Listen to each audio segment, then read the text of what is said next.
কৈলাসহর পুর পরিষদ এবং উত্তরণ মাল্টিপারপাস কোঅপারেটিভ সোসাইটি ALF এর যৌথ উদ্যোগে মঙ্গলবার দুপুরবেলা কৈলাসহর পুর পরিষদের অধীনে 17 নং ওয়ার্ড এলাকায় বৃক্ষরোপণ কর্মসূচি করা হয়। নবনির্মিত বৈদ্যুতিক শ্মশানঘাটের সামনে এই কর্মসূচি পালন করা হয়।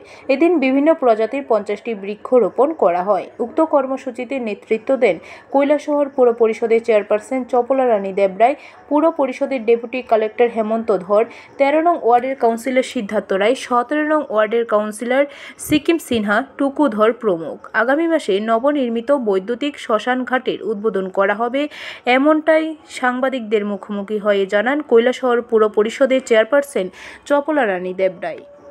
এবং আমাদের সাথে আছেন উত্তরীয় SHG গ্রুপ। আমাদের যৌথ উদ্যোগে এখানে আমাদের ইলেকট্রিক শ্মশান কাজ প্রায় শেষের পথে। আগামী মাসে এটা উদ্বোধন হবে। আমরা জানি সুখ স্বপনে শান্তি শ্মশানে। এই শান্তির জায়গাতে আমাদের যে শান্তির নির্বৃক্ষ, সেই বৃক্ষ রোপণ করলাম, কারণ এই চারিদিকটা খোলা, মানুষ এখানে আসবে বসবে যাতে গাছের নিচে ছায়া পায়। ব্যুরো রিপোর্ট, খবর ত্রিপুরা।